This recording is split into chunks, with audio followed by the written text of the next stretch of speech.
നമസ്കാരം. വയനാട്ടിൽ രാഹുൽ ഗാന്ധിക്ക് നേരത്തേതിനേക്കാൾ 58,922 വോട്ടുകൾ കുറയുകയാണ് ഉണ്ടായത്. ബി ജെ പിക്കാകട്ടെ 62,229 വോട്ടുകളുടെ വർധനവുണ്ടായി. രാഹുൽ വയനാട് വിട്ട് റായ്ബറേലി തെരഞ്ഞെടുത്തതോടെ പ്രിയങ്ക ഗാന്ധിയാണ് കന്നി അംഗത്തിനായി വയനാടെത്തുന്നത്.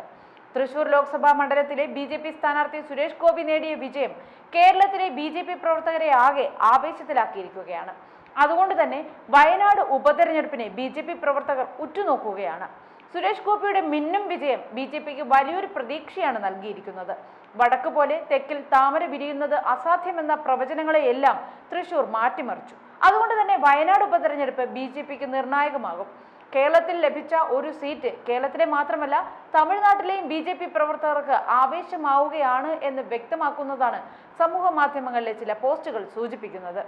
വയനാട് ഉപതെരഞ്ഞെടുപ്പിൽ ഖുഷ്ബുവിനെ ബി ജെ പി സ്ഥാനാർത്ഥി ആക്കണമെന്ന് തമിഴ്നാട്ടിലെ സമൂഹ മാധ്യമങ്ങളിൽ ആവശ്യമുയരുകയാണ്. കെ അണ്ണാമലൈ അടക്കം നേതാക്കൾ പിന്തുടരുന്ന ചില ബി ജെ പി അനുകൂല ഹാൻഡിലുകളിൽ ആണ് ഈ പ്രചാരണം തുടങ്ങിയിട്ടുള്ളത്. മലയാളവും തമിഴും സംസാരിക്കാൻ കഴിയുന്ന ഖുഷ്ബു വയനാട്ടിൽ ശക്തിയായ സ്ഥാനാർത്ഥിയാകുമെന്നും പ്രിയങ്കയ്ക്ക് ഒത്ത എതിരാളിയാകുമെന്നുമാണ് ബി ജെ പി അനുകൂല അക്കൗണ്ടുകളിൽ വരുന്ന പോസ്റ്റുകൾ. സംസ്ഥാനത്ത് യു ഡി എഫിന്റെ ഏറ്റവും വലിയ കോട്ടയായ വയനാട് ലോക്സഭാ മണ്ഡലത്തിലേക്ക് ആശങ്കയൊന്നുമില്ലാതെയാണ് പ്രിയങ്ക എത്തുന്നത്. ഇന്ത്യ മുന്നണിയെ സംബന്ധിച്ചിടത്തോളം വടക്ക് രാഹുലും തെക്ക് പ്രിയങ്കയും എന്ന രാഷ്ട്രീയ സമവാക്യം ആവേശം കൊള്ളിക്കുന്നതാണ്. തൃശൂരിലെ തോൽവിയിലുണ്ടായ നിറമങ്ങൽ വയനാട്ടിലെ ഉപതെരഞ്ഞെടുപ്പിലൂടെ ജ്വലിപ്പിക്കാനാവുമെന്നാണ് പാർട്ടി പ്രതീക്ഷ. ഭൂരിപക്ഷം 4 ലക്ഷം കടക്കുമെന്നാണ് പാർട്ടി നേതൃത്വം ഇപ്പോഴേ പറയുന്നത്.